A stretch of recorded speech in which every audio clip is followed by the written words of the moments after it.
Guys, and welcome back to another episode of Earthen's Den. So in today's episode, we are going to be talking all things leadership.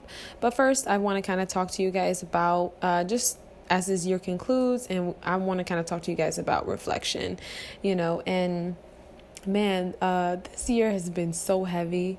Honestly, it has been a heck of a year. Like, this year has been one of the most challenging, most insightful, most revealing years of all time, and I definitely think this year will definitely go down as one of my most memorable years. And, I'm sitting here and I'm just thinking about everything, really. I asked my friend, my homegirl today, we were having a conversation, and I asked her, what is something that she's looking forward to, mentally, physically, emotionally, and spiritually in 2021.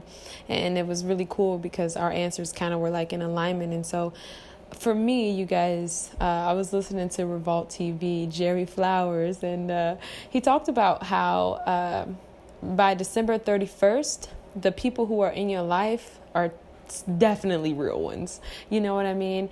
And this year has just been so trying. Like I said, I tell people all the time, as a collective, we have all been through just so many tribulations. And as this year concludes, I'm just sitting here thinking to myself about everything that I want moving forward to next year. And as I was talking to my homegirl, I definitely think that as a collective consciousness, we can all agree to think more positively, about everything to come and everything that it is that we want. And really, this year, it really narrowed my focus, most importantly. But I realized, just how unkind I have been to myself, I think the thing about healing and all of those things is that when you explore the negative aspects of yourself, the things that you need to work on, and you confront these truths that oftentimes it's not something that everybody's confronting, you then kind of sit in that space and you don't realize how, okay, yes, I can have the good, but I can also have the bad.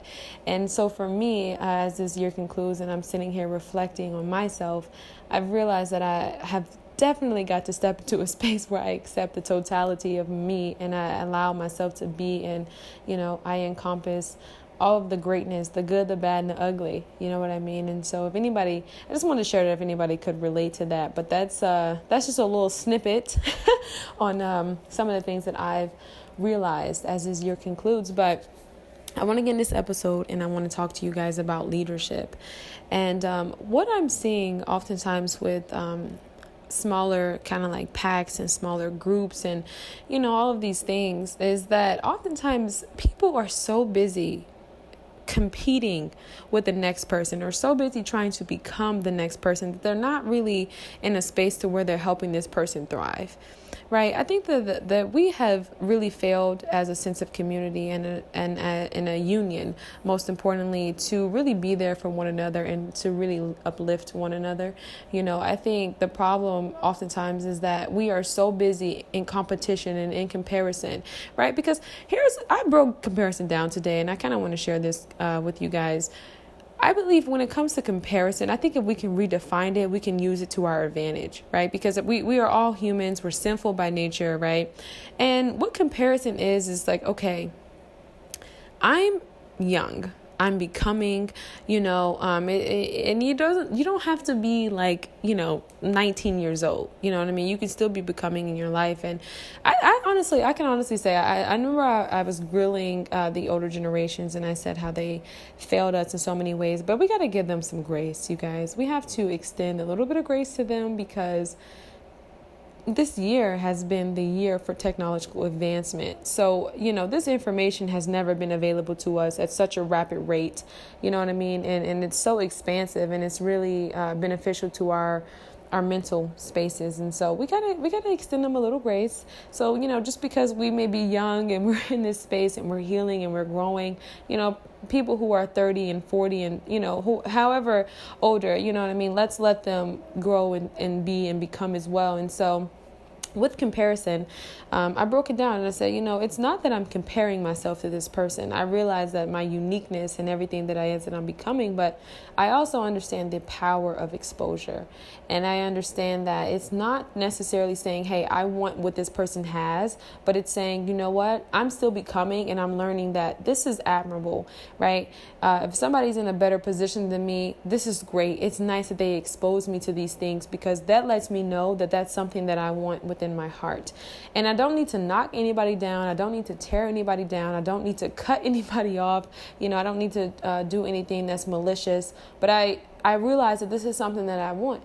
You know what I mean? And I just think that oftentimes we kind of step into a space with comparison where we become jealous and bitter. You know what I mean? But I don't really...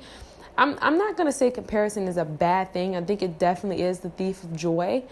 But I'm just saying, let's try to redefine it. You know what I mean? Like I tell you guys all the time, I tell this story, but I'm going to reference it again in this episode. When I was 12, my dad took me to this Home-A-Rama. And a Home-A-Rama it's not really the same anymore. The homes are a lot less. But I went to this Home-A-Rama. There were multi-million-dollar homes. I said, this is what I want. And yes, you guys, we have to be mindful. We have to be conscious, that we're not striving for, just somebody else's dream. But let's just, let's just all sit in that space. We want more. We want better for ourselves, and yes, we have to be cognizant of all those things. But I'm not talking about that here in this episode. And you guys are going to hear me go back and forth in regards to perspectives because I just need people to get it. I think that, like I said, we live in such a pacifier culture to where I have to be very explanatory in my perspectives. And so that's a new way that I kind of just describe comparison. But I just think that overall, being in this space that I am in, I'm like, man, I got to learn to accept the good and the bad, the ugly, but so what we do is oftentimes we step into the space of envy and jealousy. Instead of seeing somebody who is like, hey, I have an idea and I can do this software better than I can do, better than Microsoft, and I can make this better for the future. I can make this. And it doesn't have to be to that extreme. I'm just giving an example. Essentially, when we meet people and we have friends who have these big dreams and we have people who have a clear vision, ask yourself, why don't you want to get on board? Why don't you want to get on board with a friend who has a clear vision, with a friend who is very certain in themselves, and this friend who is very unique? They're not like anybody else. They are the epitome of individuality. You know what I mean? Why not get on board with this person and say, let me help this person. I'm going to get behind them because this is a generous person. This is a kind-hearted person. And it's not about what I can get for them, but I see into their vision. We're friends. I believe in my friend. You know what I mean? So I'm going to help them get to this place because I know that in return, my blessings are going to be tenfold, right? And this isn't about tit for tat. This isn't about doing something to get something in return, but this is just the law, right? This is just the law of the universe, right? And I just think that sometimes we're so busy trying to enter into these positions of power and competition for leadership. But the truth is that not everybody is built to be a leader. And I just don't know why this is such a hard concept for so many people to grasp. And I know that it sounds, very crass, you guys, but it just needs to be said because it's true. You guys, it really is. Like, there's nothing wrong with supporting your friends and being behind people who have an amazing vision and something that you believe in. Your skills may be organizational, and that's a great skill to have in order to help somebody complete their vision. And I just think that the problem is that everybody's trying to enter into these rooms that are just not meant for them, and they don't have the skill set, and they're not equipped mentally, emotionally, spiritually, physically, well, not physically, but to step into these rooms. And I just think that's just like the saddest thing ever because so many dreams go unbirthed just because people didn't have anybody to support them. And so I just want to say, as this year, concludes and as this year reflects, really look at yourself, search your heart, search your spirit, really look at yourself and say, okay, am I somebody who really wants to see this person do well? Is this a vision? Do I have a friend, right? Do I have a friend in my life that has a vision that I can get behind and help propel this person to the next level? People are I feel like a lot of people are healing, but a lot of people aren't healing. A lot of people are kind of in a space where it's like, oh, therapy, oh, you're a lunatic, or oh yeah, you definitely got some issues. If you ask me, I think that everybody needs to go to therapy. I think that everybody needs to work on themselves and become better, and I don't think there's anything wrong with that. It doesn't make you a bad person. It doesn't mean that you are psychotic. It doesn't mean that you're going to be in a straitjacket.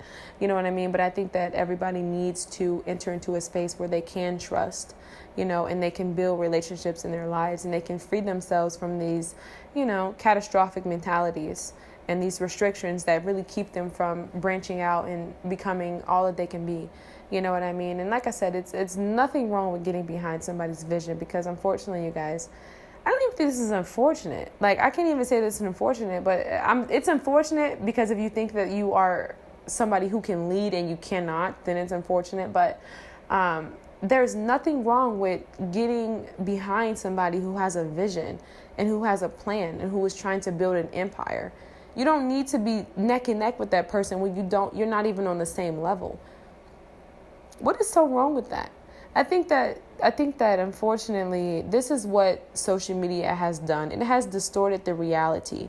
It has created so many falsified narratives. It has given people, and listen to me, you guys. I'm not here to, discourage anybody in their dreams. That's not what I'm trying to do, like, at all. But I'm just saying, you guys, that it's okay to have skills in organization. It's okay to have skills in, I don't know, like anything other than leadership. You know what I mean? It's okay to be a great planner. You know what I mean? It's okay to be somebody who's good at math. You know what I mean? Like, there's nothing wrong with these things. These are those. Do you? This is one thing I hadn't realized about myself. I did not realize that being a speaker, and